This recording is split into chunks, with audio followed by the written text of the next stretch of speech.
Baskê leşkeriyê pejaqê yerekê gef li gelê Rojhilat xwar. Gelo armanca wan çi ye?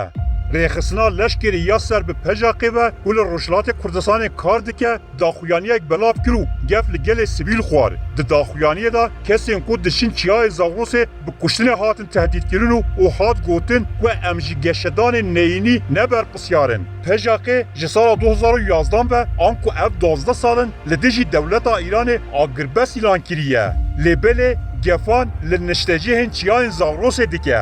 Yekîneyên Rojhilatê Kurdistanê yereke di daxuyaniya xwe de hişyarî da welatiyên ku ji bo nêçîr, geştiyarî, darvanî, çiyagerî û şivantiyê diçin rêzeçiyayên Zagrosê. Yerekê bank li raya giştî kir û diyar kir ku hêza wan dê li hemberî wan kesan müdaxaleya pêwîst bikin û ji bûyerên ku wê çêbibin ew neberpisyarin. Yerekê di daxuyaniya xwe da îddia kir ku dewleta Îranê ji bo ziyandana gerîlayên li herêmê ajan şandine wan devera. Li gorî daxuyaniyê kesên dihêne herêmê ji bo keşifkirina noxteyên gerîla hatine şandin. Rêza çiyayê Zagrosê serê kahniya jiyana gelê Rojhilatê Kurdistanê ye. Rêzeçiyayên Zagrosê ya ku yerekê behs dike çiyayên Mukuriyan, Kebirko, Manêşt, Perwa, Ajwan, Dalaho, Şaho, Koselan, Qelebert, Şaneşîn, Çilçeme, Dalamper, Geleşîn û Ewrînê bi xwe ve digire. Ji hezarî zêdetir gund û bajarok li derdorê hene. Gundî bi taybetî bi xwedîkirina ajal û komkirina giyayan li wan çiyayan debara jiyana xwe dikin. Yanî rêzeçiyayên Zagrosê yên ku yereke li xelkê qedexe dike serê kahniya jiyana Kurdên herêmê ye. Her wiha li herêma ku çiyagerî lê pêşketiye ev herêm gelek caran ji bo çalakiyên medenî yên werzişî tê bikaranîn. Ne mümkün e ku xelkê deverê bikare dûr ji wan çiyayan bijî. Ev tê wateya qutkirina riha jiyanê li wî xelkî. Di vê daxuyaniya yerekê de tê îddiakirin ku Îran dixwaze hêzên yerekê tasfiye bike. Lê di van 12 salên dawî de rewş tam bereva jî bê îddiayê pêşketiye. Îranê bi pîlan peja ku pêkhateyên girîdayî wê ji bo li Rojhilatê Kurdistanê bi cih bibin piştevanî kiriye. Pêvajo bi kurtasî wiha pêşket. Pêkhateyên PKK yên Rojhilatê Kurdistanê bi gelek navên cuda di bin sîwana koderê de dixebitin. Ji vana pejak rola partiyekê siyasî dibîne. Li aliyê din kejar rola tevgera jinan dibîne û rêxistina ciwanan kejê re jî heye. O yereke rêxistina leşkerî ya wê tevgerî ye. PKK ji cotmeha sala 2011 ve li dijî dewleta Îranê agirbest îlan kiriye. Rêveberên PKK jî di her pirsandê de vê yekê tekez dikin. Her wiha ji wê demê ve PKK hewl da ku rê li ber derbasbûna rêxistinê din ên Rojhilatî ji sînorê Îranê bigire û dem bi dem êrişî hêzên ku dixwastin derbasî Rojhilat bibin kir. Yereke beşeke ji hêza pasaran ji bo parastina sînor.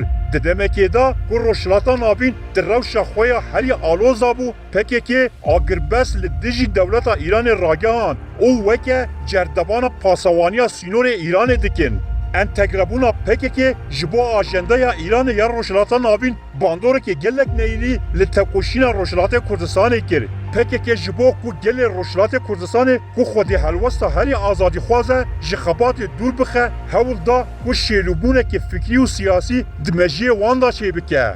Di nîqaşên ala Kurdistanê û dîroka muhabatê de rolekên neyînî leyîst. Wargehên Partiyê Rojhilatê Kurdistanê yên li Koyê û Pirdê yên 140 kilometre li dîlê sînor gelek caran ji aliyê Îranê ve hatin topbarankirin. Her wiha dewleta Îranê çendîn caran gef û şantaj li hikûmeta Herêma Kurdistanê kiriye ku wan partiyan ji sînor dûr bixin. Rêxistinên girêdayî pejaqê di serî de li pêncîwîn û li gelek cihan bi cih bûne. Li ser sînor 1 kilometre dûr hêzên pasarên Îranê xalên gumrukê ava dikin û pereyan ji kolber û xelkê distînin. Tevî vê nêzî hev cihbûnê jî rojekê nabin hedefa dewleta Îranê. Wekî du hêzên hevalben li gel hev di nava koordinasyonekê de xebatê dimeşînin. Her wiha li deverên wek gundên Koselan û Merîwanê rojane yekîneyên leşkerî dikevin gundan û derdikevin. Her çend dem bi dem bi hêzên herêmî re nakokiyên biçûk rû bidin jî PKK û îstixbarata Îranê rê li ber mezinbûna wê digirin û wan nakokiyan ji bo veşartina têkiliyên nepanî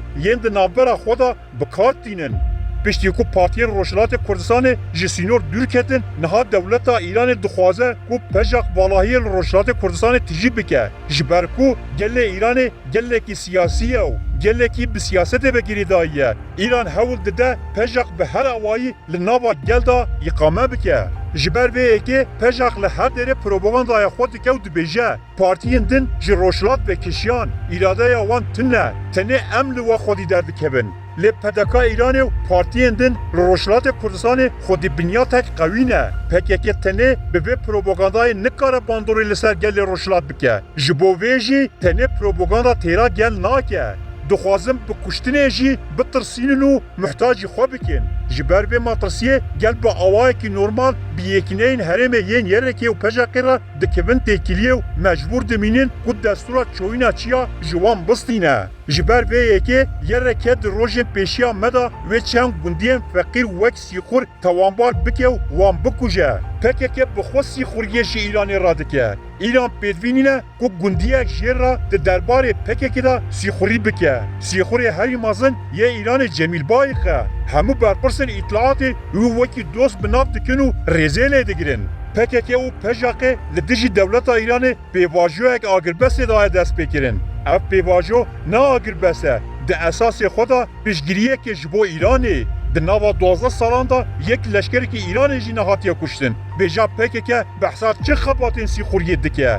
Ew tenê dixwaze xelkê deverê çavtirsandî bike. Gel agirbest hebe, gelo çima yereke dixwaze gelê Rojhilatê Kurdistanê ji dahatê çiyayê Zagrosê bêpar bike. Di vê perspektîvê da gava mirov li daxuyaniyên yerekê dinêre bi zelalî dibîne ku ev parçeyekî şerrê psîkolojîk e ku li dijî gelê Rojhilatê dimeşîne.